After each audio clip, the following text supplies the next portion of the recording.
பா ஒரு மனுஷன் என்னடாப்பா இப்படி மாற்றி மாற்றி பேசுகிறாரு. சூப்பர்ண்ணா. இப்படியே ஃபாலோ பண்ணுங்க. யார் யார் உங்களுக்கு சப்போர்ட்டாக இருக்கிறாங்களோ அவங்க சைடு போயிடுவீங்கல்ல. அன்னைக்கு என்ன சொன்னீங்க ப்ரெஸ் மீட்டில்? நல்லா ஞாபகப்படுத்தி பாருங்கள். கையை வச்சுப்பார், தொட்டுப்பார், மயரணி அரெஸ்ட் பண்ணுருவேன் விஜய் அப்படின்னு சொன்னவர் இன்றைக்கி என்ன சொல்கிறாரு பாருங்க. திமுக தான் அடுத்த முறையும் ஆட்சிக்கு வரும், அதுக்காக நானே வேலை செஞ்சாலும் செய்வேன். சொல்ல முடியாது.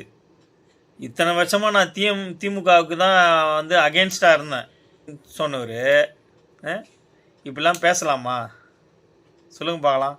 இதெல்லாம் பேச்சா இது? சரி, ஆனால் ஒரு மொக்க ஒன்று பண்ணீங்க பார்த்தீங்களா? ரஞ்சிதமே ரஞ்சிதமே உதடு வலிக்கு கொஞ்சணுமே அப்படின்னு சொல்லிட்டு நீங்கள் நடிகர்ன்றத மறந்துட்டீங்களா? தேவா படத்தில் நீங்கள் நடித்ததில்ல. இன்னும் எத்தனையோ படம் சொல்லவே முடியும். ஐட்டம் சாங்லாம் நிறைய படத்தில் இருக்கிறீங்க. நீங்களே இப்படி பேசலாமா? படம் வேறு, ரியல் லைஃப் வேறு.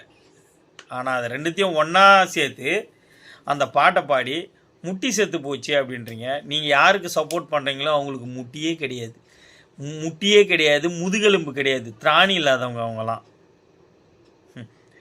கடைசியில் நீங்களும் இப்படி மாறுங்கன்னு நான் நினச்சே பார்க்கல. நீங்கள் ஒரு நல்ல பர்சன் நினச்சேன்.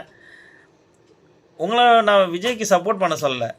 ஆனால் அன்னைக்கு அப்படி பேசிட்டு இன்றைக்கி இப்படி பேசுகிறீங்க பார்த்தீங்களா? அன்னைக்கு சப்போர்ட் பண்ணும்போது பிடுங்க முடியாது நீங்கள், இன்றைக்கி இவங்களுக்கு சப்போர்ட் பண்ணும்போதும் பிடுங்க முடியாதுங்கிறீங்க. ஸோ மாற்றி மாற்றி பிடுங்கிறதுக்கு மீடியேட்டரா நீங்கள்? சூப்பர் தலைவா. Hats off. ஃபாலோ பண்ணுங்கள், யூஸ் பண்ணுங்கள், யூஸ்.